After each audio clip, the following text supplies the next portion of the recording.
φωτογραφία που σώζεται, η μοναδική φωτογραφία που δείχνει το μοναστήρι πριν την καταστροφή, πριν έρθουν οι Γερμανοί και το κάψουν, και βλέπετε ακριβώς πόσο μεγάλο ήταν το μοναστήρι σε χτηριακό, έτσι γύρω-γύρω χτηριακά. Και εδώ βλέπουμε το μοναδικό γέροντα που έζησε, τον ηγούμενο τον γέροντα Εφραίμ, που ήταν πολύ άγιος άνθρωπος, που ήταν και αρχιερατικός επίτροπος της Υπήρου, διορισμένος από τη Μητρόπολη Ιωαννίνων, και έτσι έζησε εδώ στο μοναστήρι των Ασπραγγέλων πάνω από 30 ολόκληρα χρόνια, ηγούμενος εδώ στη Σεβασμία Μονή. Η Παναγία Ασπραγγέλου. Το μοναστήρι μας χρονολογείται γύρω στα τέλη του 15ου με 16ου αιώνος. Η πρώτη ονομασία της Μονής μας δεν είναι Παναγία Ασπράγγελη όπως ονομάζεται μέχρι και σήμερα, αλλά η Παναγία, το πρώτο της αρχικό της όνομα, η Παναγία Ιδορδά. Έτσι ονομάζεται το μοναστήρι. Γι' αυτό και το πρώτο χωριό στα Ζαγοροχώρια, ανεβαίνοντας για τα χωριά των Ζαγορίων, συναντάμε το πρώτο χωριό των Ασπραγγέλων, που έχει πάρει την ονομασία από την Ιερά Μονή μας, όπου και αυτό ονομαζόταν αρχικά Παναγία Δορδά. Αργότερα μετανομάστηκε σε Παναγία Ασπράγγελη από δύο εκδοχές ίσως που υπάρχουν. Η πρώτη εκδοχή αναφέρεται ότι η Παναγία που πάντα δεξιά και αριστερά βρίσκονται οι άγγελοι, τα ενδύματα που αγιογράφησε ο αγιογράφος ήταν λευκά. Γι' αυτό και οι κάτοικοι ερχόντουσαν στη χάρη της Παναγίας να προσκυνήσουν, και έτσι ονόμασαν την Παναγία των Ασπραγγέλων, γιατί βλέποντας τα λευκά ενδύματα με τους αγγέλους, ονομάστηκε αυτό το προσωνύμιο Παναγία των Ασπραγγέλων. Μία δεύτερη εκδοχή είναι ότι κάποτε οι πατέρες που έφταναν σε έναν αριθμό των 10 πατέρων εδώ, η ιδιωτή τους ήταν πάρα πολύ ασκητική, πάρα πολύ αγία. Γι' αυτό όταν ερχόντουσαν ο κόσμος να προσκυνήσει και να λειτουργηθεί εδώ στο μοναστήρι, έβλεπαν τα πρόσωπα των μοναχών να λάμπουν, και έτσι βγάζανε έτσι στα πρόσωπά τους έτσι μια λάμψη φωτεινή, που την παρομοίαζαν σαν ένα λευκό, έτσι θα λέγαμε λευκό χρώμα, δηλαδή μια λευκή λάμψη. Γι' αυτό και ονομάστηκε η Παναγία των Ασπραγγέλων. Βέβαια αυτά είναι παραδόσεις, αλλά έμειναν από στόμα σε στόμα, και έτσι το μοναστήρι έμεινε το προσωνύμιο η Παναγία των Ασπραγγέλων.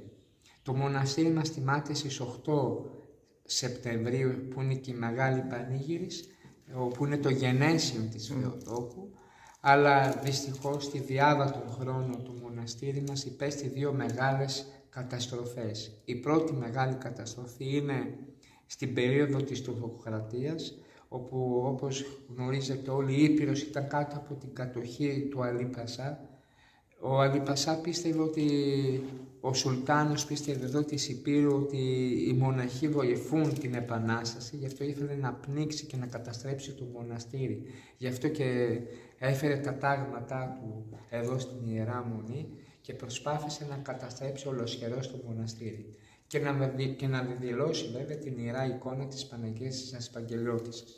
Βέβαια δεν τα κατάφερε, αλλά ένα κομμάτι του μοναστηριού καταστράφηκε ολοσχερώς. Αλλά η μεγαλύτερη όμως και μεγάλη καταστροφή που υπέστη το μοναστήρι μας, και αυτό φαίνεται μέχρι και τη σήμερα, μπαίνοντας στο καθολικό της Μονής, και αναρωτιέται κάποιος ποια είναι αυτή η μεγάλη καταστροφή. Είναι αυτή η μεγάλη καταστροφή που βλέπουμε μέσα στο καθολικό, δηλαδή στο κεντρικό ναό του μοναστηριού, αυτή τη φωτιά που έχει υποστεί το καθολικό, όπου βλέπουμε ακριβώς τον Παντοκράτορα. Έχει υποστεί μεγάλη καταστροφή, γιατί ακριβώς το 1943 τα τάγματα των Γερμανών, των Ναζί, ήρθαν εδώ στο μοναστήρι και δυστυχώς κατάστρεψαν ολοσχερώς όλο το μοναστήρι. Αλλά όχι μόνο κατάστρεψαν, αλλά δυστυχώς εκλάπηκαν και πάρα πολλά κοιμήλια που είχε τότε η Ιερά Μονή. Δυστυχώς ανεβαίνοντας στα Ζαγόρια, στα Ζαγοροχώρια τα περίφημα, θα δείτε ότι όλα τα χωριά, τα περισσότερα είναι μαρτυρικά χωριά, γιατί οι Γερμανοί τα κατάστρεψαν και τα έκαψαν και τα ελαλάτισαν. Γιατί εδώ πίστευαν ότι βοηθούσαν τους αντάρτες. Και γι' αυτό οι Γερμανοί με πάρα πολύ μανία ήρθαν εδώ στο μοναστήρι και γενικά στην περιοχή των Ζαγοροχωρίων και κατάστρεψαν όλη αυτή την ομορφιά των χωριών και γενικά το μοναστήρι. Φανταστείτε το μοναστήρι αυτό στα χρόνια του ήταν ένα πολύ μεγάλο μοναστηριακό συγκρότημα. Γύρω-γύρω από το καθολικό ήταν περιτριγυρισμένο από διάφορα κελιά, δωμάτια.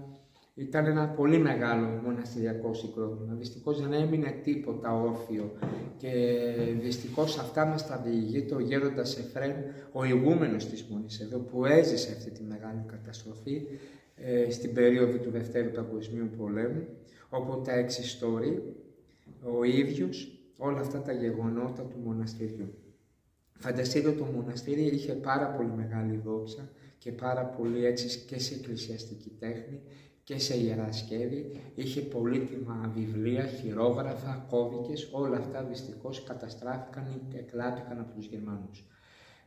Μετά τη λήξη του Δεύτερου Παγκοσμίου Πολέμου και την κίνηση του γέροντος Εφραίμ το 1979, το μοναστήρι βρίσκεται σε άλλη μια παραχμή, για 50 ολόκληρα χρόνια βρίσκεται κλειστό, χωρίς παρουσία των μοναχών και έτσι οι ασεβείς οι άνθρωποι ασεβούν στον ιερό χώρο της Ιεράς Μονής και χρησιμοποιείται κάποτε για μαντρί ζώο.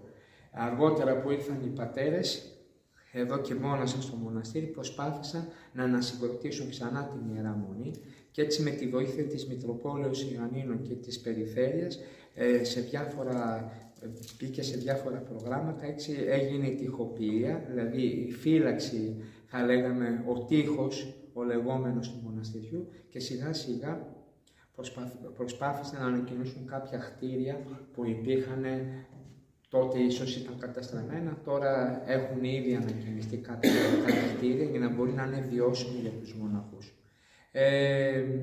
Το 2016 όμως, εδώ στην περιοχή, ιδιαίτερα στα χωριά των Ζαγοροχωρίων και ειδικά στη Δίτσα, έγινε ένας τρομερός σεισμός, όπου προκάλεσε πολύ μεγάλες καταστροφές και το μοναστήρι, από αυτό το καταστροφικό σεισμό, φανερώθηκε η χάρη της Παναγίας μας. Και έτσι φανερώθηκε αυτή η εικόνα της Παναγίας της Αυτοκυριώτισσας, που θεωρείται την 14η αιώνος. Ήταν κρυμμένη πίσω σε μια κρύπτη του μοναστηριού, όπου με το σεισμό έπεσε η τοιχοποιία και έτσι φανερώθηκε η κρύπτη αυτή και έπεσε η Ιερά εικόνα πάνω στην Αγία Τράπεζα. Θεωρείται την 14η αιώνος. Έχει κάποια σημάδια που ίσως προσπάθησε ο Αλή Πασάς να αμεβηλώσει την εικόνα, δεν τα κατάφερε. Και έτσι θα σας δείξουμε ακριβώς το σημείο που η εικόνα φανερώθηκε, βρέθηκε. Αν δείτε ακριβώς σε αυτό το σημείο, θα δείτε ακριβώς είναι η κρυπτή η παλαιά, όπου φανερώνει ακριβώς την εικόνα που έπεσε με το σεισμό, φανερώθηκε και έπεσε ακριβώς πάνω στην Αγία Τράπεζα και στεκόμενη η όθια, ο μοναχός την παρέλαβε και την τοποθέτησε στο τέβλο. Ακριβώς από κάτω θα δείτε την καταστροφή και το μέγεθος της μεγάλης καταστροφής κατά τη διάρκεια του Δευτέρου Παγκοσμίου Πολέμου. Μεταγενέστερη είναι η δεύτερη αγιογραφία. Βλέπετε ότι ακριβώς ο ναός έχει υποστεί μετατροπές, γιατί αργότερα σιγά σιγά άρχισαν οι πατέρες να ανακαινίζουν όσο μπορούσαν και έτσι θα λέγαμε ότι το μοναστήρι, ενώ είναι χρονολογικά πάρα πολύ παλαιό, του 15ου-16ου αιώνος, δυστυχώς με την καταστροφή αυτή καταστράφηκαν. Το μόνο που σώζονται είναι αυτά τα δύο δημόφυρα που έχουν τοποθετηθεί στην ωραία πύλη για τον εξής λόγο.